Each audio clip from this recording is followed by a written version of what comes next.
नमस्कार दोस्तों। Last video में हमने पाचन तंत्र बनाना सीखा था, यानी ह्यूमन डाइजेस्टिव सिस्टम की संरचना बनाना। और आज हम सीखेंगे कि पाचन किस तरह से होता है और पाचन तंत्र किस तरह से काम करता है। चलिए आइए देखते हैं। तो पाचन तंत्र जो होता है, मानव पाचन तंत्र, ये दो भागों से मिलकर के बना होता है। एक तो होता है एलिमेंट्री कैनाल और दूसरा होता है डाइजेस्टिव ग्लैंड्स। जो एलिमेंट्री कैनाल बनी होती है मुख गुहा, ग्रासनली, अमाशय, छोटी आंत, बड़ी आंत और गुदाद्वार से। जबकि जो डाइजेस्टिव ग्लैंड्स होती हैं, इसके अंदर होती है लार ग्रंथि, जठर ग्रंथि, यकृत ग्रंथि, अग्नाशय ग्रंथि और आंत्र ग्रंथियां। तो इस तरह करके इन सभी चीजों से मिलकर के हमारा जो पाचन तंत्र है बना हुआ होता है। अब हम जानेंगे एक एक करके कि कौन सा भाग क्या कार्य करता है। पाचन की प्रक्रिया हमारे माउथ से स्टार्ट होती हुई और आगे बढ़ती है। तो हमारे माउथ में सलाइवरी ग्लैंड्स पाई जाती है, 3 पेयर्स ऑफ सलाइवरी ग्लैंड, 3 जोड़ी लार ग्रंथियां पाई जाती है, पैरोटिड ग्रंथि, सबलिंगुअल ग्रंथि, सबमैंडिबुलर ग्रंथि। तो इन ग्रंथियों के द्वारा लाइसोजाइम, टाइलिन, डायस्टेज तथा म्यूकस का स्त्रावण होता है। इसमें से जो लाइसोजाइम होता है ये जीवाणुनाशी होता है और टाइलिन तथा डायस्टेज जो होते हैं मंद या स्टार्च का पाचन करते हैं। मतलब आप कह सकते हो कि जो कार्बोहाइड्रेट होता है हमारे भोजन में, इसका पाचन प्रारंभ कर देते हैं। साथ में जो म्यूकस होता है, ये जो हमारा भोजन है इसको चिपचिपा बना देते हैं। ठीक है ना। तो जैसे हम भोजन करते हैं, भोजन चबाते हैं, लार निकलती जाती है और ये हमारे भोजन में म्यूकस जो होती है वो मिल करके इसको लसलसा बना देते हैं, जिसके कारण जो हमारा भोजन है वो बोलस के फॉर्म में आ जाता है। किस फॉर्म में आ जाता है? बोलस। ये 25 सेंटीमीटर लंबी ईसोफेगस जो होती है इसके द्वारा होता हुआ, ये जो बोलस है यहां पर ईसोफेगस से होता हुआ पहुंचेगा हमारे स्टमक में। और जो हमारा स्टमक है यहां पर जाकर के फिर इसका फिर से और भी छोटे छोटे भागों में तोड़ने की प्रक्रिया होगी। तो जो हमारा स्टमक होता है 3 भागों से मिलकर के बना होता है। इसके 3 भाग होते हैं, कार्डियक भाग, फंडिक भाग, पाइलोरिक भाग। ठीक है ना। इन तीनों भागों के द्वारा अलग अलग प्रक्रियाएं की जाती है, जिसमें HCl का स्त्रावण होता है। ठीक है ना। हाइड्रोक्लोरिक अम्ल का स्त्रावण होता है, जो कि क्या करता है, हमारे भोज्य पदार्थ में जो जीवाणु चले गए हैं उनको नष्ट करने का कार्य करता है हाइड्रोक्लोरिक एसिड। साथ में यहां पर जठर रस का स्त्रावण होगा, जिसके द्वारा उसमें रेनिन तथा पेप्सिन 2 एंजाइम स्रावित होंगे, जिसमें रेनिन जो रहेगा दूध को कन्वर्ट कर देगा दही में, और जो पेप्सिन होगा वो प्रोटीन को पेप्टोन में कन्वर्ट कर देता है। ठीक है ना। इतनी प्रोसेस होती है हमारे स्टमक में। यहां पर अभी प्रोटीन का पूर्ण पाचन नहीं हुआ, यहां पर सिर्फ प्रोटीन अभी पेप्टोन में कन्वर्ट हुआ है। आगे जाकर के इसका और भी पाचन होगा। ठीक है। अब यहां से हमारा भोज्य पदार्थ जो है ट्रेवल करते हुए आगे बढ़ेगा और आगे बढ़ करके भोजन जो है अब ये छोटी आंत में पहुंच जाएगा, जहां पर पैनक्रियाटिक जूसेस का स्त्रावण करेगा, जो कि पूर्ण पाचक रस होते हैं, जिसके अंदर ट्रिप्सिन, अमाइलेज तथा लाइपेज नामक एंजाइम होते हैं। तो ट्रिप्सिन जो होता है प्रोटीन को पेप्टाइड में कन्वर्ट करता है। यहां पर जो प्रोटीन होता है, प्रोटीन वैसे अब यहां पर स्टमक में प्रोटीन को पेप्टोन में कन्वर्ट कर दिया गया था, उसी पेप्टोन को आगे जाकर के इसको पेप्टाइड में कन्वर्ट करने का काम करते हैं।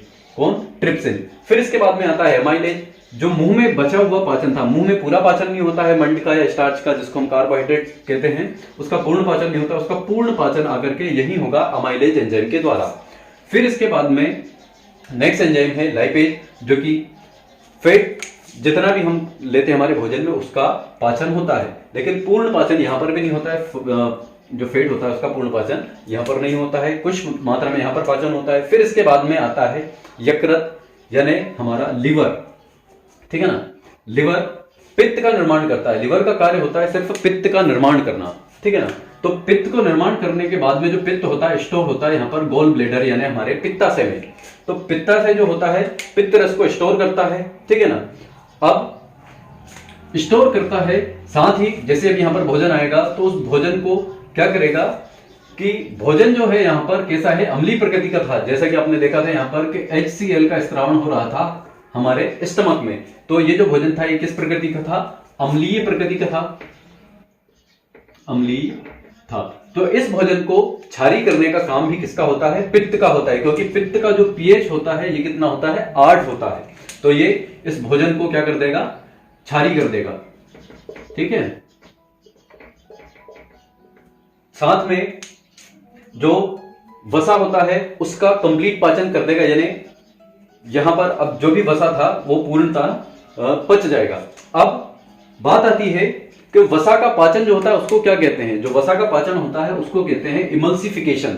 जो वसा का पाचन होता है उसको इमल्सिफिकेशन कहते हैं। अब यहां से भोजन जो आपका छोटी आंत में था, अभी तक कहां पर था, ये छोटी आंत में था, यहीं से भोजन आपका जो है छोटी आंत में चला जाता है। अभी भी यहाँ पर कुछ मात्रा में भोजन जो है बच गया है, पूर्ण पाचन नहीं हुआ है भोजन का, कुछ चीजें रह जाती है।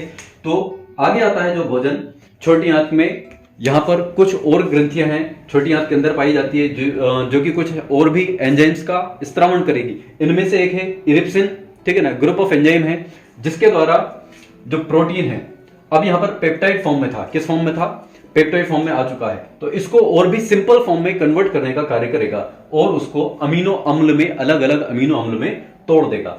अब यहाँ पर जो भोजन है पूर्णतः पाचन हो चुका है। पाचन होने के बाद में अब क्या है, भोजन का अवशोषण होना है। जो भोजन का अवशोषण है यहां पर होगा छोटी आंत के द्वारा ही, ठीक है ना। भोजन का अवशोषण होने के बाद में हमारे शरीर में विभिन्न स्थानों पर पहुंचा दिया जाता है, ठीक है। तो यहां पर भोजन को अवशोषण करने के लिए जो हमारी छोटी आंत होती है इसमें एक संरचना पाई जाती है, इस तरह के उभार पाए जाते हैं जिनको हम कहते हैं विलाई। क्या कहते हैं उनको, विलाई। इनके द्वारा जो पाचित भोजन होता है, पचित भोजन होता है, उसको अवशोषित कर लिया जाता है, ठीक है ना।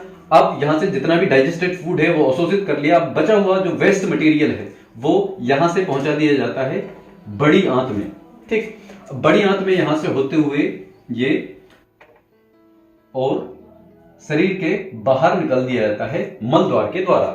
साथ में एक और काम होता है बड़ी आंत का कि इसमें जो द्रव होता है उसको अवशोषित कर लेती है। पानी की यदि मात्रा अधिक होती है उसके अंदर तो उसको अवशोषित कर लेती है और यहां से जो मल द्वार है उसके द्वारा जो अवशिष्ट पदार्थ हैं उनको बाहर निकाल दिया जाता है। तो इस तरह से ये थी प्रक्रिया पूरी पाचन की।